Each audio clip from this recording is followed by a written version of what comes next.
Hi again, Colonial fans, and welcome to week 3 of Coach B Weekly. I'm here with Coach B, and it's nice to finally be home after a while. It seems like we've been on planes, buses, anything you think of for the last couple weeks. Traveling sometimes becomes very difficult, and no matter where your destinations are, you have to really, take travel as a war. As you get into, your second and third game on the road, everything really needs to become more natural. You need to become more in tune with how you need to perform on the road. And those long road trips can be used as a measure of toughness. When you're able to go out there and battle all the way to the last game, it means a lot. Now, coming off a season-long 6-game road trip, started off well as we discussed in the previous episode, but since then it's been a little bit of a struggle, 4 straight losses. There's been times, there's been spurts where teams played well, but what can you do to make sure a team plays a full 40? Well, you just got to keep challenging people. You got to keep challenging your players to understand that these moments are going to continue to happen. Pressure is always going to be there. You can't tell somebody, don't worry about it. It won't be like that again. It's going to be like that. You're going to have to perform at the end of the half and at the end of the fourth quarter. When things get dialed up, when things get more hostile, you've got to be able to stay intense but focused. And no matter what has happened, from point A to point B, at point B, you got to be ready. You got to be ready to go forward and do everything you can to keep the team together and focused on doing your job. And, our good moments were out there, like you said, where we had some great runs and did some really nice things and had some great moments where we really got after it. But we got to understand the importance of performing in those pressure moments and not losing because of a lack of intensity or a lack of a toughness. We have got to get tougher, and I think that's what we learned a lot about this road trip, that we still got a ways to go to get tougher in the end. Now, the stretch has brought on some tough competition. Vanderbilt, an SEC school, Stetson, one of the best mid-majors in the country, Delaware, who's also pretty good every year. Do you think, despite the results, playing tough with these teams can give the team confidence?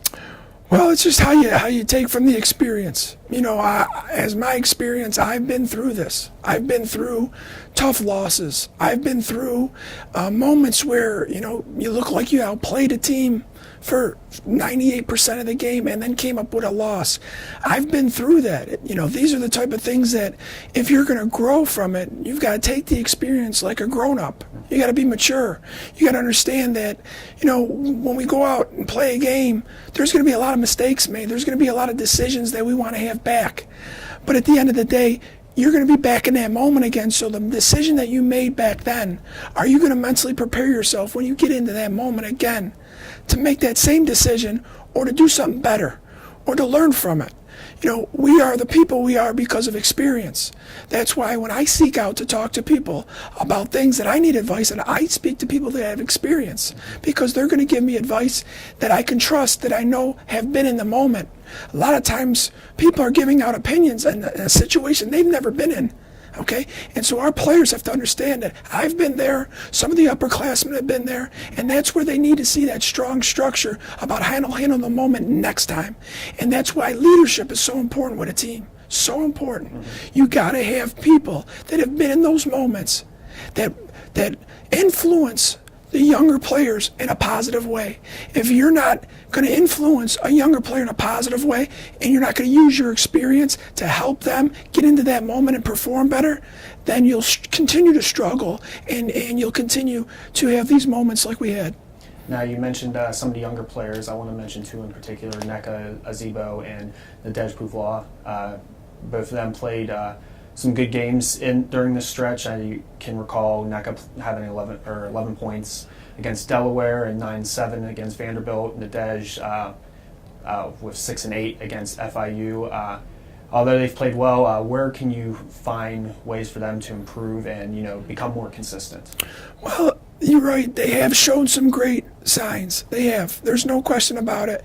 Some of the freshmen this year had to grow up fast.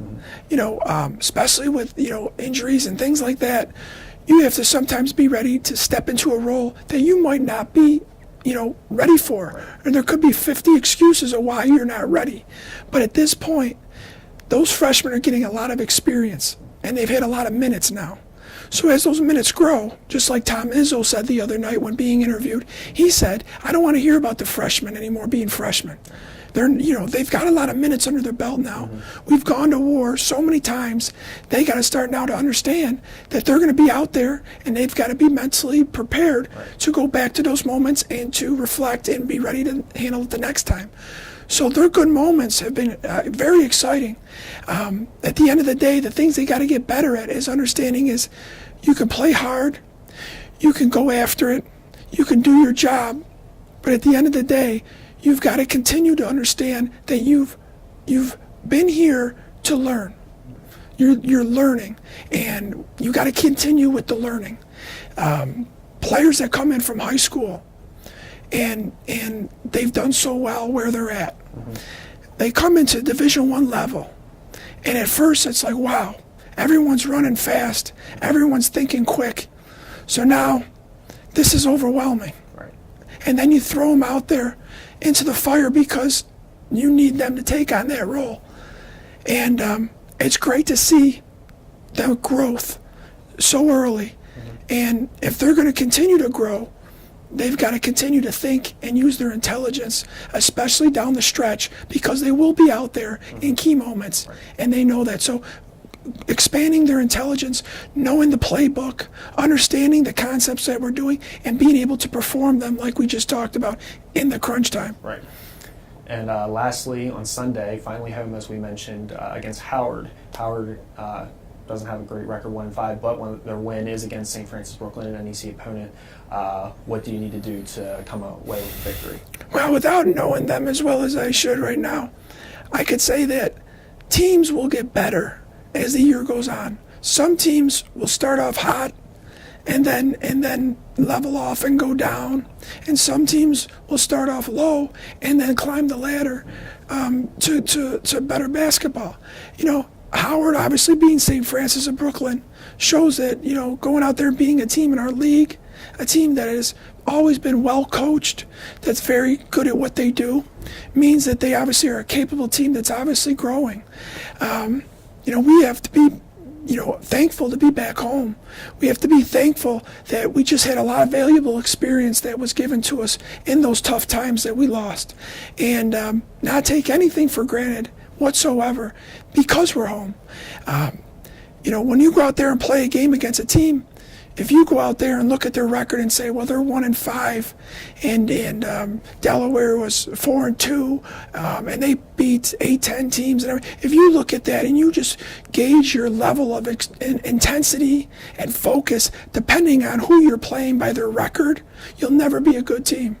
So what I'm more worried about is not Howard, but about us. Right now, if you look at our schedule, our next opponent is Robert Morris University, because a lot of the things that we failed on are in our control. And, you know, we beat ourselves last night. We beat ourselves.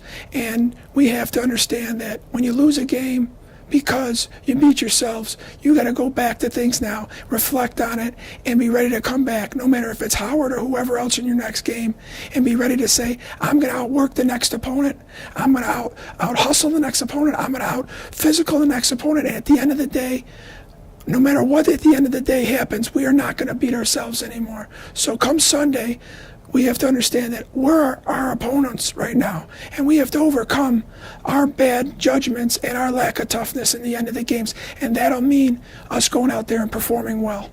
Okay, well, thank you for joining me, and good luck on Sunday. Thank you. Sunday's game is the last game you can catch Colonials here before the calendar turns in 2017. Game starts at 1 p.m.